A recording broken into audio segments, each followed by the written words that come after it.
Welcome to my YouTube channel. आज मैं आपको क्लास सेकंड के लिए इंग्लिश के यूनिट 4 से चैप्टर नंबर 3 को पढ़ाऊँगी।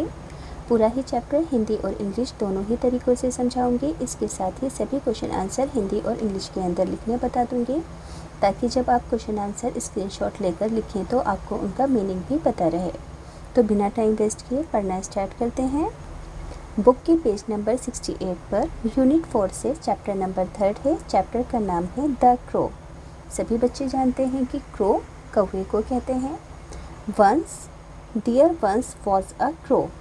एक बार एक कौवा था। He was black as you know. जैसा कि आप जानते हो वह काला था।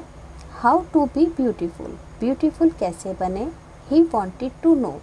वह जानना चाहता था। कलरफुल फेदर्स रंग बिरंगे पंखों के बारे में।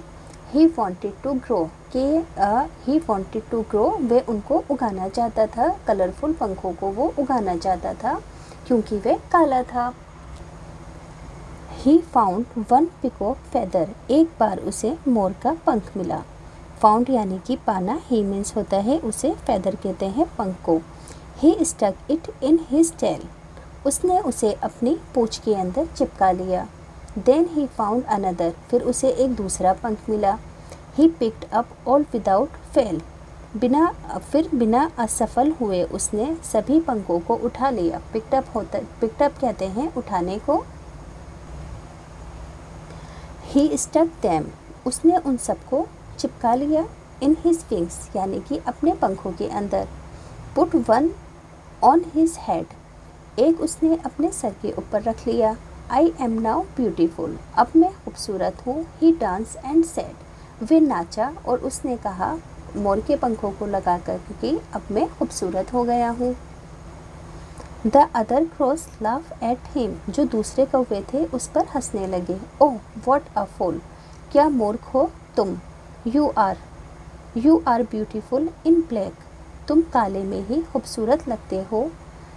We love you for what you are. हम तुम्हें वैसा ही पसंद करते हैं जैसे कि तुम हो। अब देखो, जो अन्य कौवे थे ना, उसे ऐसा देखकर उस पर हंसने लगे और उसे मूर्ख कहने लगे। और फिर उन्होंने उस कौवे को समझाया कि तुम काले ही खूबसूरत लगते हो। What love you for what you are. हम तुम्हें बिल्कुल वैसे ही पसंद करते हैं जैसे ही तुम हो, इसलिए तुम्हें कुछ और बनने की कोई ज़रूरत नहीं है। वो उस कौवे को समझाते हैं। अब बुक के पेज नंबर 70 पर न्यू वर्ड्स हैं और क्वेश्चन आंसर हैं। न्यू वर्ड्स पहले देखते हैं। कलरफुल मीन्स रंग बिरंगे। फेदर कहते हैं पंख को। विंग्स कहते हैं परों को। पिक्ड मीन्स होता है उठाना। फूल कहते हैं मोर को। लव प्यार को कहते हैं। ब्यूटीफुल मीन्स होता है सुंदर। Peacock means more. अनदर यानी कि एक और। तो पहला क्वेश्चन है, which bird do you see around your house or near your school. कौन से पक्षी आपने अपने घर के या स्कूल के आसपास देखे हैं। अराउंड मीन्स होता है आसपास। तो आई सी हैन, मैना, Dove, crow, pigeon, parrot, sparrow, eagle etcetera. हमें अपने घर के आसपास यही सब पक्षी देखने को मिलते हैं। What do you like about the crow. आपको क्रो के अंदर क्या पसंद है। I like the shiny black feathers of crow. मुझे क्रो के यानी कि कौवे के शाइनी काले पंख अच्छे लगते हैं। आप अपनी मर्ज़ी से लिख सकते हो कि आपको क्रो के अंदर क्या चीज़ अच्छी लगती है। उसकी आइज़ अच्छी लगती हैं या फिर उसकी बीक अच्छी लगती है। पेज नंबर 71 पर आएंगे और आपको इन सभी बर्ड्स के नाम लिखने हैं। जैसे कि ये है स्वैन, पैरट, स्पैरो, नीचे है डक, कॉक और पिकॉक। नेक्स्ट पेज पर आएंगे। Draw your favourite bird in the given box. ये जो नीचे बॉक्स दिया गया है, यहाँ पर आपको अपने फेवरेट बर्ड की पिक्चर बनानी है। तो आप किसी की भी बना सकते हैं। जैसे कि मैंने लिखा my favourite bird is peacock. यहाँ पर आप पिकॉक की पिक्चर बना देंगे। बुक के अंदर आपको जगह जगह पिकॉक की पिक्चर बनी हुई दिख जाएगी, जैसे कि यहाँ पर है। नेक्स्ट पेज पर आएंगे। Close your eyes and listen to your teacher से द फॉलोइंग वर्ड्स। अपनी आंखें बंद करके आपकी जो टीचर है ना, ये वर्ड्स बोलेगी, आपको इनको पढ़ना है। जैसे कि peacock, feather, beautiful, colourful, another, है ना, अनदर। तो आपको भी इन वर्ड्स को पढ़ना है। नेक्स्ट पेज पर आएंगे, read the words in column A. Column A के अंदर जो वर्ड्स हैं उन्हें रीड करो, जैसे कि है ना। फिर complete the word in column B that rhymes with it.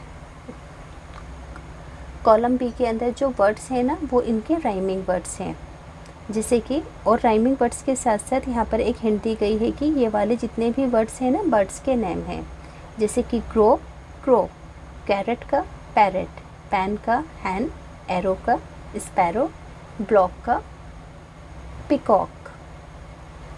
यानी कि यहाँ पर बी वाली साइड में आपको सभी बर्ड्स के नेम लिखने हैं। पेज नंबर 75 पर आएंगे, make the sentence using one word from each box. यहाँ पर आपको सेंटेंसेस बनाने हैं और हर बॉक्स से वर्ड का यूज़ करना है। जैसे कि देखो यहाँ पर आपको बॉक्स दिख रहा है, अब यहाँ पर आपको सेंटेंस बनाना है, जैसे कि today I will go to a park, है ना, एक सेंटेंस हो गया।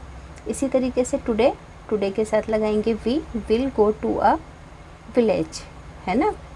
ऐसे ही टुडे, टुडे के साथ हम लगा लेंगे रजनी, है ना, Rajni will go to a village या फिर स्कूल। इसी तरीके से today Rajni will go to a school. ऐसे ही यहाँ से टुडे लेंगे, यहाँ से लिखेंगे शी तो हो गया था, अभी मैंने पढ़ के बताया था। Today she will go to a farm. Today Harish will go to a theatre, है ना। टुडे के बाद इससे यहाँ से सब में से एक एक वर्ड लेना है। Today Harish will go to a theatre. तो यहाँ पर हमने सेंटेंसेस बना दिए हैं। हर रो के अंदर से ना यहाँ पर 1 2 3 4 5 रो है, तो 5 रो में से ना हर सेंटेंस में एक एक वर्ड लेना है। यहाँ पर है ना, इन सब से एक एक वर्ड लेंगे तो बिल्कुल इजीली सेंटेंस बनकर तैयार हो जाएंगे।